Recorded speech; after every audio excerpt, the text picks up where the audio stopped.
సద్య గారు మిమ్మల్ని ఫైర్ బ్రాండ్గా అభివర్ణిస్తుంది. నన్ను ఫైర్ బ్రాండ్ అని పిలిచేది రూలర్స్కి వ్యతిరేకంగా మేము వర్క్ చేస్తాం. వాళ్ళకి అన్ని విధాల అండగా ఉండే పోలీసులకే ఫైర్ బ్రాండ్ అని తప్ప పేటీఆర్కి అంటే పితృస్వామ్యం గురించి మాట్లాడితే అస్సలు భరించలేదు. ఒక రకమైన వ్యతిరేకత. నా బాల్యమంతా ఆర్ఎస్యూ పిడిఎస్ వాళ్ళని చూస్తూ, ముఖ్యంగా నేను పిడిఎస్లో స్కూల్లోనే పనిచేశాను. నేను ఫస్ట్ అరెస్ట్ 9th కరీంనగర్ టౌన్లో. మైనర్ని కూడా అరెస్ట్ చేస్తారా? అంటే చేసి మధ్యలో దించేసి వెళ్ళిపోయారు. మీరు చాలా బాధపడ్డ సంఘటన ఏదైనా ఉందా? అంటే బాధల్లో కూడా చాలా అంటే మనసు చెల్లించిపోయి అంత బాధ. ఆయన ఎమర్జెన్సీలో ఆయన ఒక నైట్ మేము పడుకుని ఉన్నాము, పోలీసుల మీద ఇంటి మీదకి వచ్చి బీభత్సం చేసి మా నాన్నని పట్టుకెళ్ళి ఒక వారం 10 రోజులు చిత్రహింసల తర్వాత సిరిసిల్ల బస్ స్టాండ్లో తీసుకొచ్చి పడేసిపోయారు. అయితే నేను బాధపడిన సందర్భం మొదటిది అదే. మా నాన్నని చంపేస్తారేమో. అప్పటికే జంపాల రామనర్సయ్య, నీలం రామచంద్రయ్య వాళ్ళని కాల్ చేశారు చిలకలగుట్ట అడవుల్లో. ఇప్పటికీ తర్వాత మా అమ్మ చనిపోయినా, మా హస్బెండ్ చనిపోయినా, మా నాన్న చనిపోయినప్పుడు నేను అనుభవించిన దుఃఖం అది నేను అసలు అది ఏడవకుండా మాట్లాడలేను. ఆయన ఫోటో ఇప్పటికి కూడా పెట్టుకోలేదు ఇంట్లో. మా మహిళా సంఘంలో పనిచేసే కార్యకర్తలను కూడా ఎన్కౌంటర్ చేసి చంపారు. పిఓడబ్ల్యూలో పనిచేసే అమ్మాయిలు, పిఓడబ్ల్యూలో పనిచేసే వాళ్ళని నరికి చంపిన సందర్భాలు కూడా ఉన్నాయి. కానీ 90% వికలాంగురైన సాయిబాబా గారిని అండాసెల్లో వేయాల్సినంత అవసరం ఏమొచ్చింది అని అంటే ఆయన బయట ఎవరినైనా కలిస్తే కూడా ఇన్ఫ్లుయెన్స్ చేస్తారు అని. అంటే అండాసెల్లో పెట్టడం, అసలు ఏమీ ఆయనకి అందుబాటులో పెట్టకపోవడం, కనీసమైన సహకారం ఇవ్వకపోవడం. అండాసెల్లో కరుడుగట్టిన నేరస్తులని పెడతారు, ఉగ్రవాదులని, దేశద్రోహులని వేస్తారు అండాసెల్లో. అట్లాంటిది ఒక 90% వికలాంగుడైన తనని అరెస్ట్ చేయకుండా ఇంట్లో పెట్టిన సాయిబాబా గారు ఎక్కడికి వెళ్ళలేరు.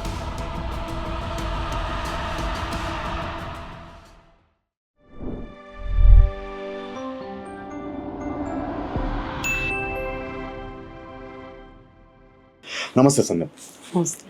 కైజర్ మీడియాకి వచ్చినందుకు చాలా సంతోషం, స్వాగతం. Thank you. ఎలా ఉన్నారు సంధ్య గారు మీరు? పర్వాలేదు, బాగానే ఉన్నా. సో మీ హెల్త్ ఎలా ఉంది? కొంచెం పికప్ అవుతున్నా. రీసెంట్లీ ఐ లాస్ట్ వెయిట్ కొంత.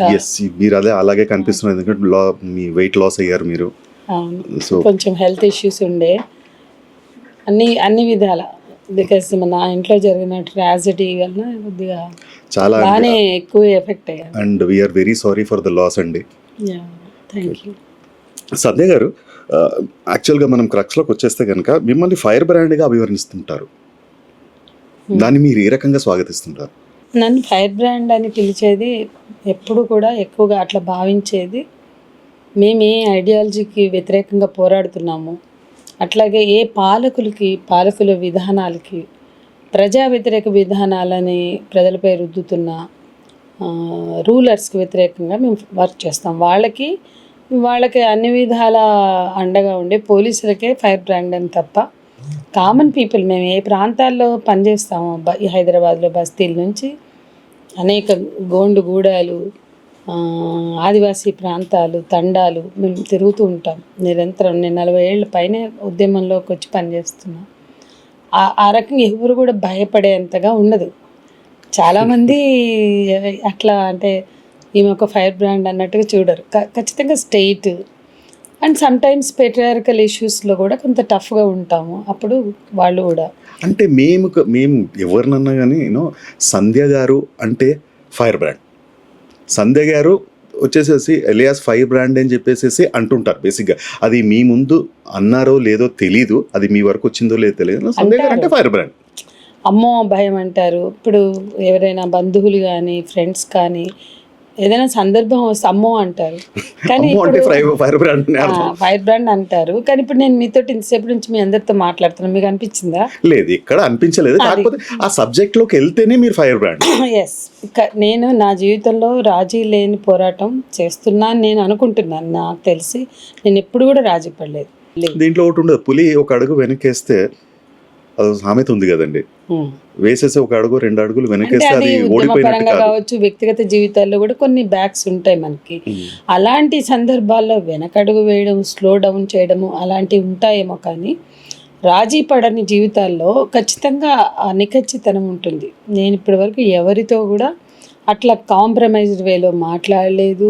ఏ విషయంలో కూడా ఇన్ ప్రిన్సిపల్ సైద్ధాంతికంగా కానీ ఆలోచన పరంగా కానీ ఎటువంటి రాజీ లేకుండా బతికాం కాబట్టి వాళ్ళకి అలాగే అనిపిస్తుంది. అలాగే అనిపిస్తుంది. ఎందుకంటే ఏదైనా విషయం వచ్చినప్పుడు మమ్మల్ని పిలిచి మాట్లాడతారు. మాట్లాడినప్పుడు మేము ఖచ్చితంగా స్పష్టంగా టఫ్గా ప్రజల పక్షాన్ని నిలబడతాం. వాళ్ళకి ముక్కుసూటితనంగా మాట్లాడతారు బేసిక్గా. ప్రజల పక్షాన నిలబడడం అనేది చాలా మందికి మింగుడు పడదు. మింగుడు పడదా? ఇక మేము మా జీవితం అంతా మహిళా సంఘం. నాది ప్రధానమైనటువంటి భూమిక మహిళా సంఘం. ఫైట్ అగైన్స్ట్ పేట్రియార్క్ అంటే పితృస్వామ్యానికి వ్యతిరేకంగా పోరాటం ఇంకా మింగుడు పడని విషయం. అవును. అందుకని చాలా మందిలో కోపం కనిపిస్తుంది, కొన్నిసార్లు అసహనం కనిపిస్తుంది. సో తినొచ్చిందా, ఏం మాట్లాడుతుందో, ఏం చేస్తుందో అని చెప్పేసి ఇట్లాంటి చాలా. అంటే చూడండి, ఇక్కడ ఒక విషయం చెప్పాలి. ఈమె ఎన్కౌంటర్ల మీద మాట్లాడుతుంది, గ్రేట్. ఆదివాసీల హక్కుల కోసం, దళితుల హక్కుల కోసం రాజ్యం చేసే అనేక విధానాలకు వ్యతిరేకంగా సింగరేణి బొగ్గుగని కార్మికులకు పోయి దెబ్బలు తింటుంది, అన్నీ బాగుంది, పెద్ద హీరోయిన్. కానీ పేట్రియార్కీ అంటే పితృస్వామ్యం గురించి మాట్లాడితే అస్సలు భరించలేను. ఒక రకమైన వ్యతిరేకత. అట్లా వ్యక్తిగతంగా కూడా కొంతమంది పెంచుకునే అవకాశం ఉంది, లేదని నేను అన్నాను. ఎందుకంటే ఒక జీవితంలో, ఒక ఉద్యమంలో ఉన్నప్పుడు, ఒక ప్రజాబాహుళ్యంలో ఉన్నప్పుడు అందరూ అంగీకరించాలి, అందరూ ఆమోదించాలి అని అనుకోక్కర్లేదు. మనం అందరికీ నచ్చాల్సిన అవసరం లేదు, నచ్చాల్సిన అవసరం లేదు. అయితే చాలామంది ప్రేమగానే ఉంటారు. లైక్ బీజేపీ అట్లాంటి RSS VHP వాళ్ళు కూడా వ్యక్తిగతంగా కలిస్తే బాగుంటారు, ఒక ఐడియాలజీ పరంగా వ్యతిరేకించి. మీరు ఈ ఐడియాలజీతో మీరు వెళ్తున్నారు కదా, మీ ఇంట్లో బేసిక్గా మీ ఇంట్లో ఎట్లాంటి వాతావరణం ఉండేది బేసిక్ ఈ ఐడియాలజీని పట్టుకుని? అంటే నా బాల్యము, నా హై స్కూల్ ఎడ్యుకేషన్ అంతా ఉత్తర తెలంగాణలో జరిగింది. నేను ఆదిలాబాద్లో ఉన్నప్పుడు పుట్టా. బోత్ మా ఫాదర్ గవర్నమెంట్ ఎంప్లాయీగా ఉండేవారు, బ్లాక్ డెవలప్మెంట్ ఆఫీసర్గా. అట్లా బోత్లో పుట్టినప్పటి నుంచి నేను ఆదిలాబాద్, కరీంనగర్, నిజామాబాద్. నా 10th జగిత్యాల, 9th కరీంనగర్, అట్లా 8th కొంచెం సగం కరీంనగర్, సగం ఎల్లారెడ్డి. ప్రతి సంవత్సరం మా ఫాదర్ ట్రాన్స్ఫర్స్ అయ్యేది. ఆయన కూడా గవర్నమెంట్ వ్యతిరేకంగా చాలా పోరాటాలు నిర్మించేవారు, చాలా మందిని తయారు చేశారు. మా ఫాదర్ శిష్యులుగా ఉన్న వాళ్ళు ఎన్కౌంటర్లలో చనిపోయిన వాళ్ళు ఉన్నారు, జడ్జీలు అయిన వాళ్ళు ఉన్నారు. ఇవాళ జడ్జి చంద్రయ్య గారి నుంచి మొదలు పెడితే జడ్జి రిటైర్ అయిన జడ్జి సికింద్రాబాద్ జడ్జి రాజన్న వరకు అందరూ మా నాన్నకి శిష్యులే. అంటే బేసిక్గా చంద్రపుల్లారెడ్డి గ్రూపుకి దగ్గరగా మా నాన్న ఉండేవారు. కానీ మా ఇంటికి మా పెద్దనాన్నగారు కొండపల్లితో ఉండేవారు, కానీ మా కుటుంబం దగ్గరికి ఇద్దరు వచ్చేవాళ్ళు. అట్లా నా బాల్యం అంతా RSU PDS వాళ్ళని చూస్తూ, ముఖ్యంగా నేను PDSలో స్కూల్లోనే పనిచేశాను. నేను ఫస్ట్ అరెస్ట్ 9th కరీంనగర్ టౌన్లో. కరీంనగర్ టౌన్ హాల్కి చెన్నారెడ్డి అప్పటి సీఎం వస్తే ఎమర్జెన్సీకి నిరసనగా బ్లాక్ బ్యాడ్జ్ డెమాన్స్ట్రేషన్ చేశారు PDSU, RSU, DSO. నేను కూడా చిన్నదాన్నప్పుడు ఉన్నాను వాళ్ళతో పాటు. మైనర్ని కూడా అరెస్ట్ చేస్తారా? అంటే చేసి మధ్యలో దించేసి వెళ్ళిపోయారు. అన్నలందరూ ఉండేవాళ్ళు కదా అప్పుడు.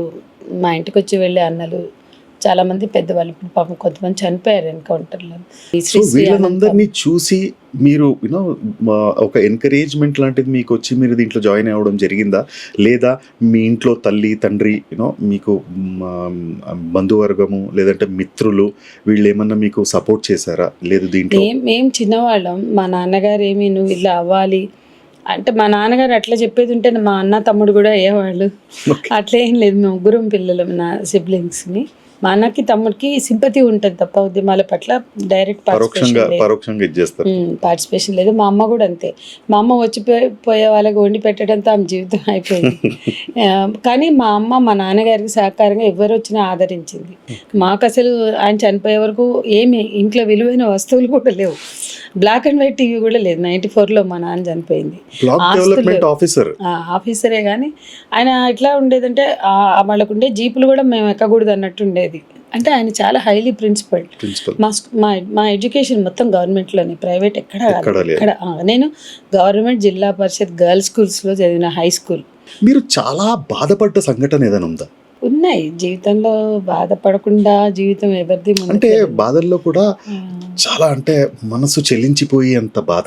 నేను మొదటిసారి బాధపడింది నాకు మా నాన్నగారు అంటే చాలా అడ్మిరేషన్, ఇష్టం. అంటే ఒక మనిషిని ద్వేషించకుండా, ఒక మనిషి మీద కోపం లేకుండా, మనుషుల్ని ప్రేమించడమే తెలిసిన వ్యక్తి మా నాన్న. ఆయన ఎమర్జెన్సీలో ఆయన ఒక నైట్ మేము పడుకుని ఉన్నాము, పోలీసుల మీద ఇంటి మీదకి వచ్చి బీభత్సం చేసి మా నాన్నని పట్టుకెళ్ళిపోయారు. తీసుకెళ్ళిపోయారు. సో నిజామాబాద్ ఎల్లారెడ్డిలో జైల్లో పెట్టారు. కానీ బాగా ప్రజలు ఆందోళన చేశారు. అసలు ఎమర్జెన్సీ కాలంలో ఎవరు ప్రొటెస్టులు చేసే రోజులు కదా, ఎంత పెద్ద నాయకుడు పట్టుకుపోయినా చప్పుడు చేయకుండా ఊపుకోవాల్సిందే. అలాంటప్పుడు అక్కడ బాలగౌడ్ ఇంటి ముందు, అక్కడ రాజకీయ నాయకుల ఇంటి ముందు జనం వందల్లో వేలల్లో పోయి కూర్చుని మా సార్ని తీసుకొస్తేనే మేము లేస్తామని. అట్లాంటి స్థితిలో అప్పుడు బాలగౌడ్ ఫ్యామిలీ కూడా మా ఇంటికి వచ్చి మమ్మల్ని తీసుకెళ్ళి వాళ్ళ వైఫ్ వాళ్ళు అట్లా కొద్దిగా ఎల్లారెడ్డి, నిజామాబాద్ ఎల్లారెడ్డిలో ఉంటున్నప్పుడు అట్లా కొంచెం ప్రెజర్ తీసుకొచ్చిండ్రు. కానీ ప్రజలు అక్కడి ఎల్లారెడ్డిలో ఉండే పొలిటికల్ లీడర్స్ మాత్రం ఆ రోజు హైదరాబాద్ వచ్చి మా సార్ని విడిపిస్తేనే మేము వెళ్తామనే కాడికి తీసుకున్నారు. కాబట్టి ఒక వారం 10 రోజులు చిత్రహింసల తర్వాత సిరిసిల్ల బస్ స్టాండ్లో తీసుకొచ్చి పడేసిపోయారు.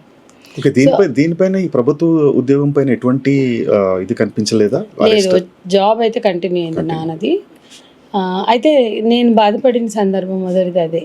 మా నాన్నను చంపేస్తారేమో. అప్పటికే జంపాల రామనర్సయ్య, నీలం రామచంద్రయ్య వాళ్ళని కాల్ చేశారు చిలకలగుట్ట అడవుల్లో.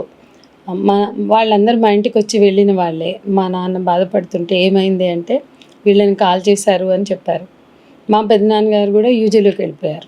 ఓకే, అదే ఆ టైంలో ఆ ప్రాంతంలో ఇక మా నాన్నని చంపేస్తారు అనే భయంతో బాధపడిన సందర్భం మొదటిదే.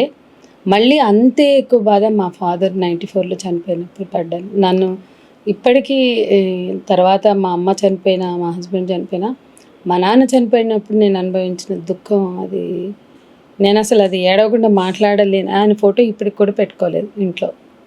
ఇప్పటికి మా అన్న వాళ్ళ ఇంటికి, మా వాళ్ళ ఇంటికి వెళ్తే కూడా ఆ ఫోటో చూడడానికే భయం నాకు. మీ ఆత్మస్థైర్యం మీతో ఉంటుంది? తప్పకుండా ఉంటుంది. కానీ ఉద్యమ సహచరులను కోల్పోయినప్పుడు కూడా అదే దుఃఖం అనుభవించాం. మా మహిళా సంఘంలో పనిచేసే కార్యకర్తలను కూడా ఎన్కౌంటర్ చేసి చంపారు. పిఓడబ్ల్యూలో పనిచేసే అమ్మాయిల్ని, పిఓడబ్ల్యూలో పనిచేసే వాళ్ళని నరికి చంపిన సందర్భాలు కూడా ఉన్నాయి. మంచిర్యాలలో చేస్తారు, కొమరక్క సారక్క అని. రంగయ్య నాయుడు అని ex principal secretary for home affairs, ఆయనని గెలిపించడం కోసం పోలీసులు ఇల్లందు గుమ్మడి నర్సయ్య నియోజకవర్గం, ఎప్పుడు అప్పటికే 5 సార్లుగా గెలిచాడు గుమ్మడి నర్సయ్య గారు. ఆ నియోజకవర్గంలో జనాల్ని టెర్రరైజ్ చేయడానికి కాచనపల్లి ప్రాంతంలో కార్యకర్తలు, ప్రజా సంఘాల కార్యకర్తల్ని తీసుకుపోయి 4 ప్రజా సంఘాల కార్యకర్తలు, అందులో 2 మహిళా సంఘం, ఒక ఆమె ఆదివాసీ చింతాలక్ష్మి సర్పంచ్, వాళ్ళని తీసుకుపోయి ఒక అజ్ఞాత నాయకుడిని పట్టుకొచ్చి కలిపి కాల్చారు. అవి ఊళ్ళలో ఎన్నికల ప్రచారం జరుగుతుంటే. సో అప్పటి వరకు అప్పటికే వాళ్ళందరూ మాకు 10-15 ఏళ్ళుగా కలిసి పనిచేస్తున్నాం. వాళ్ళ శవాలను చూసిన ఆ ఘటన, ఇట్లాంటి ఎన్నో భయం కాదులే కానీ చాలా ఆవేదన కలిగించింది. టోటల్గా మీ టీంలో ఎంతమంది ఉండేవారు? ఒకప్పుడు మా పిఓడబ్ల్యూ సభ్యత్వం 1,00,000 దాకా కూడా వెళ్ళింది. తెలుగు అంటే ఇప్పుడు 2 రాష్ట్రాలుగా ఉన్నాం. అప్పుడు తెలుగు రాష్ట్రంలో అసలు 80sలో పెద్ద సంఘం అంటే మేమే. మిగతా సంఘాలు దీర్ఘ చరిత్రలు ఇంకా మాకన్నా ఎక్కువ సీనియర్ ఆర్గనైజేషన్స్ ఉన్నా ఫోకస్డ్గా పనిచేసింది ఒక ఒక దీంట్లో చదివాను 116,736 మంది ప్రిసైజ్ గా ఉన్నారు. అది సభ్యత్వం ఉన్నారు. సో అప్పట్లో మీరు వెళ్ళినప్పుడు ఆల్మోస్ట్ 90% ప్రతి ఒక్కళ్ళు వచ్చేవారు. 90% అంటే అసలు సార వ్యతిరేక ఉద్యమం కానీ, దాని ముందు కానీ, దాని తర్వాత కానీ దాదాపు 2000 వరకు కూడా చాలా పెద్ద సంఘం, అనేక జిల్లాల్లో ప్రభావం చూపించిన సంఘం. పిఓడబ్ల్యూ అంటే 2-3 గ్రూపులుగా మారిన, అటు పిఓడబ్ల్యూ శ్రీమూర్తిగా ఉండొచ్చు, ఇటు పిఓడబ్ల్యూగా ఉండొచ్చు. కానీ పిఓడబ్ల్యూ చరిత్ర 75 నుంచి చాలా మనం చెప్పుకోవాలంటే భారతదేశంలోనే మహిళా ఉద్యమాల్లో దృక్పథంలో మార్పు తెచ్చిన సంఘం పిఓడబ్ల్యూ. POW. ఎందుకంటే ఇప్పుడు మన హైదరాబాద్లో రమీజాబీ కస్టోడియల్ రేప్ జరిగింది 78లో. అప్పుడు లక్షలాది మంది విద్యార్థులు రోడ్ల మీదకి వచ్చారు, కామన్ పీపుల్ వచ్చారు, ఈవెన్ అసెంబ్లీలో ఉండే అప్పట్లోనే ఎమ్మెల్యే 78లో. కాల్పులు జరిగినాయి కదా, కస్టోడియల్ రేప్ జరిగిన ఉద్యమాల మీద బాష్పవాయుగోళాలు, డైరెక్ట్ ఫైరింగ్స్ అయినాయి ఓకే. అసెంబ్లీ ముందు. అంత పెద్ద ఉద్యమం. అయితే ఇక్కడ చిన్నగా సింపుల్గా చెప్పుకోవాలంటే, అప్పటి వరకు అత్యాచారం అంటే ఆమె వ్యక్తిగత ఫైట్, ఆమె కోర్టులకు వెళ్ళడం, పోలీస్ స్టేషన్లో పెట్టుకోవడం, లీగల్ ఫైట్ తెలుసు. ఇది భారతదేశంలోనే అత్యాచారం ఆమె వ్యక్తిగత సమస్య కాదు, ఇది సామాజిక సమస్య అనే ఒక అనుభవాన్ని ఇచ్చింది ఈ హైదరాబాద్లో జరిగిన ఉద్యమం ఆనాడు. అది విద్యార్థులు ప్రధానంగా టేకప్ చేసిన, అందులో పిఓడబ్ల్యూ ఒక కీలక పాత్ర పోషించింది, క్రియాశీలక పాత్రలో ఉందండి. చాలా. అట్లాగే అప్పుడు మన అవసరాలకి లేకుండా కూరగాయలు ఎక్స్పోర్ట్ చేస్తుంటే చెన్నారెడ్డి గవర్నమెంట్లో, అప్పుడు కూడా 5,000 తోపుడు బళ్ళతోటి ర్యాలీ తీసింది మా సంఘం. నేను చిన్నదాన్ని, కానీ అట్లా 75లో ఎమర్జెన్సీ నిషేధానికి గురైన సంఘం పిఓడబ్ల్యూ. దాని తర్వాత నిషేధం తర్వాత తిరిగి రీఆర్గనైజ్ అయితే అప్పుడు నేను బాధ్యతలు తీసుకున్నాను.